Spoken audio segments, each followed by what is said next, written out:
What's going on, y'all? You already know, you already see what's on the screen. Subscribe, like, share, no in between. But today I'm gonna show my I'm gonna show a quote. I'm gonna show a quote. It's on my portfolio. It's on my portfolio that I made.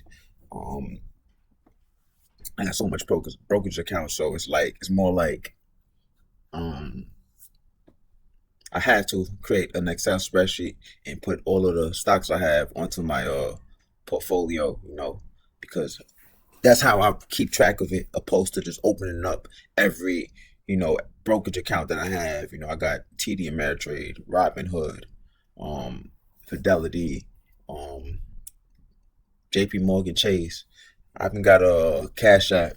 Cash App is when I started investing. I used the Cash App, to buy stocks or whatever the case may be. But I stopped using Cash App because I realized that sometimes when you execute, when you put a sell in, when you try to sell a stock, it gets executed probably late and it messes up everything. You know what I'm saying? Because you might try to sell a stock at $70, but then it get executed at 65. It's weird, So I really just hold all the stocks I got in my Cash App. I just leave it there, and I just mess around with the other brokerage accounts that's more reliable. Um, so today I'm just going to share with you a famous quote, speak on a famous quote, and the quote is by yours truly. That's all my stocks, by the way, too. So all the stocks I currently own. I'm gonna talk about the quote, and at the end of the day, I'm gonna talk about the purpose, why I'm investing. In the outlook of a long-term investor, what it should be. You know, this quote is by Warren Buffett. This is my portfolio. At the end of the day, if you want to create a portfolio similar to this, or you want advice on how to make a portfolio like this, just let me know. Like, subscribe, and put a comment in the comment description. How did I make the portfolio? I'll probably even share with you an outline of my portfolio, so you could download that and um add stocks to your liking or whatever. You can add your own portfolio on it. It's not easy at all to make it on the Excel spreadsheet. That's why I'm willing to walk you through the process of how to do it. But that's another story. Enough said with that. Let me read the quote. Warren Buffett once said, "I will tell you how to become rich. Close the doors. Be fearful when others are greedy. Be greedy when others are fearful." So let's dissect the first part of this statement, which is close the door, be fearful when others are greedy. This is in terms of success, in terms of being rich. So close the door, be fearful when others are greedy. So when you think about this usage of language, that's to be fearful when others are greedy, you're thinking about when a stock market is when everything is good in the stock market, or you could use the pandemic as an example. Everything was, going up. People just buying, buying, buying. You know, you know, don't necessarily be fearful of that, but know when to take profit, know when to get out of a play, you know, uh, or know when to not buy anymore, because a company, when it goes up, is overvalued sometimes. Sometimes you gotta wait for the hype to subside. You know, so that's what it is. And today we had a bear market. It was a correction.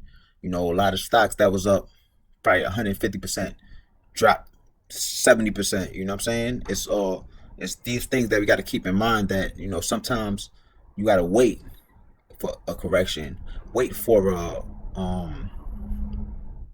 sometimes you gotta wait for a correction, wait for a crash, or a bear market. Um, so that's one thing you got to keep in mind when when you're investing for the long term.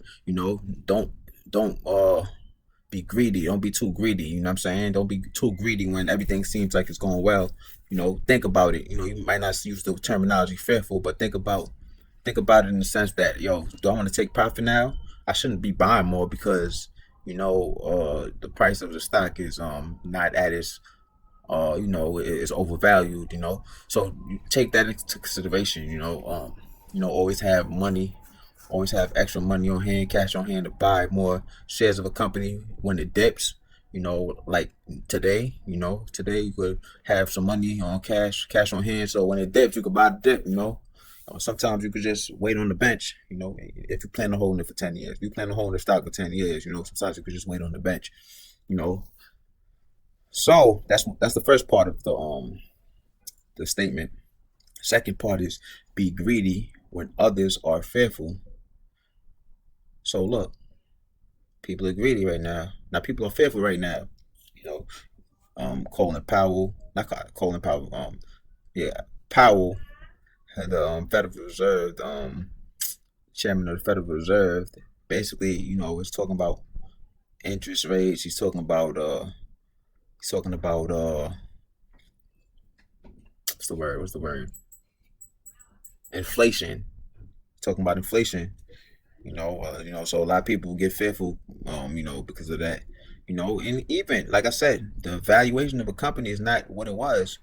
The valuation of a company with inflation, the valuation of a company is, it causes the valuation of a company to go down. So people sell, you know what I'm saying, opposed to buying. That's why I said it's important to have cash on hand. So when something dips, you could buy a little bit, or you could just wait on the sideline, like whatever, especially if you're investing in the long term, you know what I'm saying? So being greedy when others are fearful that's the aspect of, when you got to be greedy, when you got to know when to smell blood in the waters and pounce on every stock that you could. If something's drops very low, you might have to jump on it before it goes back up, because you don't want to buy when it goes up. You want to buy when it goes down. Whenever stock goes down, that's when it's a good time to buy.